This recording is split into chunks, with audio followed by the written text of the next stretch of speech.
For nearly a decade, Halo Wars 2 modding has had a ceiling. You could rebalance units, rework abilities, change armies.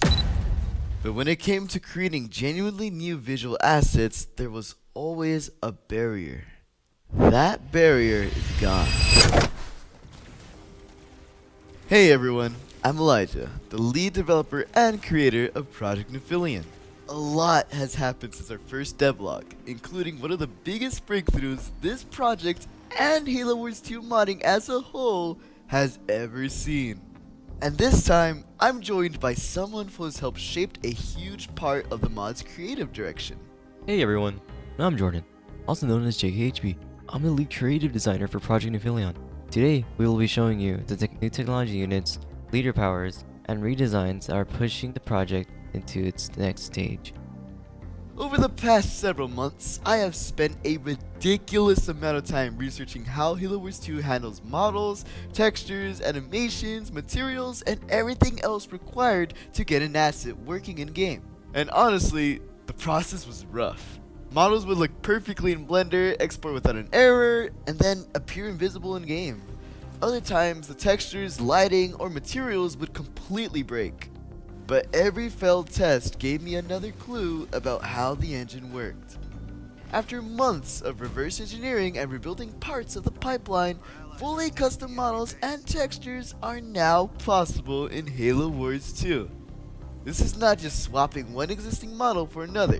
We can now create new geometry in Blender, export it through a custom build pipeline, and use it as a real in-game asset. This is something the modding community has been trying to achieve for almost the entire lifetime of the game. And now that it works, Project Nuphillion has way more room to grow. One of the first places you can see this technology in action is with Spartan Jacob's ODST bullfrogs. Before, they simulated grenade launchers by repeatedly spam throwing grenades. It worked, but it never really felt like a unique weapon.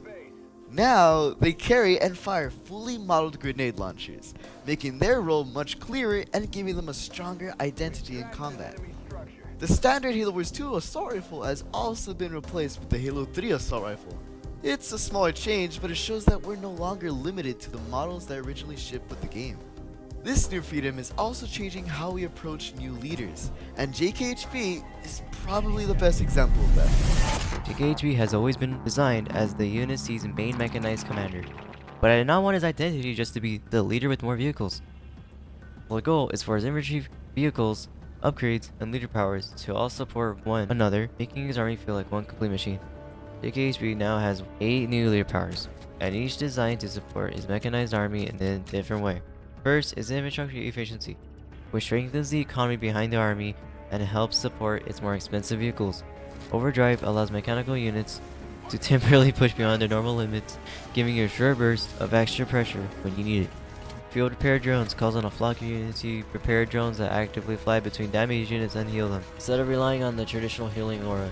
Pelican Transport gives JKHB a faster way to move around across the battlefield. It is especially useful for slower mechanized units, allowing them to be transported into position for more rapid insertion attacks. EMP Mag Blast gives the army another way to disable enemy vehicles before moving in with its heavier forces. Steelwork strengthens the industrial side of the leader and further supports the production and development of his mechanized army. Mech Overcharge temporarily boosts mechanized units and can now properly affect both exosuits and cyclopses. Finally, Combat Salvage rewards you for staying in the game for a longer period of time when you recover value from the battlefield. The normal Warthog and Scorpion have been replaced with the Mantis and Colossus, giving JKHB a more heavier playstyle. The Barracks also now produces the exosuit, which replaces Hellbringers. The exosuit is a prototype drop shock trooper inside a small mech suit designed to sit somewhere between infantry and vehicles. It can support Cyclopses and Mantises while still being produced from the Barracks. JKHB is also now receiving 2 completely new Mantis variants. First, the custom-built Hero Mantis, designed to serve as one of the centerpieces of his army. Its own upgrade path, including a jetpack that allows it to leap across the battlefield. If the Mantis lands on enemy infantry, the impact can crush them, letting you use the landing itself as an attack. I want this unit to feel heavy and distinct, not just a normal Mantis with more health. The second variant is a dedicated anti-air Mantis. Instead of being a general purpose unit that happens to attack an aircraft, This gives JKHB a specialized anti-air option while still fitting the mechanical identity of his army. Monarch has also received several improvements. Monarch's Grace is now a passive that allows totems to be deployed more often. Blighty Dict can no longer affect allies or the Monarch themselves, and Goliaths have finally been implemented correctly after being left out the previous build. Every totem also has a clearer outer ring, making its exact aura range easier to understand. Totems are now entering a larger visual redesign phase as well. Right now, some of them can look too similar during a fight. The plan is to give each totem its own shape and emissive accents that communicate its battlefield role. You should eventually be able to recognize what a totem does just by looking at it. The redesign is still a heavy work in progress, but it should make the Monarch much easier to read and much more visually interesting.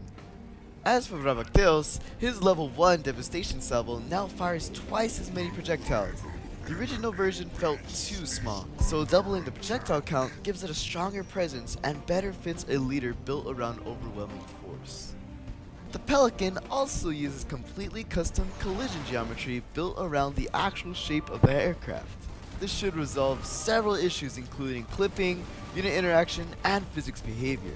Its armor type has also been upgraded from medium air to heavy air, making it much less fragile. Bullfrogs now cost 110 supplies and 60 power, increased from 80 supplies and 40 power. With their new weaponry and stronger roll, their old price was simply too low. There has also been a few smaller interface changes. The PC marquee selection now uses a blue style influenced by the original Halo Wars. Random Banished has also been replaced with Random Vanquished, along with proper visuals. The Banished emblem under Random All has also been replaced with the Vanquished logo. There are smaller details, but they help the mod feel more complete and consistent. The most exciting part of this update is not just unit or leader power. There's still plenty of work ahead of us. Custom assets are continuing to improve, totems are being redesigned, and new units still need more balancing, animations, effects, and testing. A lot of what you're seeing is heavily work in progress, and some of it may look completely different by release. But that's what makes this stage so exciting. We're not just changing the pieces Halo Wars 2 already gave us anymore. We're starting to create entirely new ones. The barrier has been broken.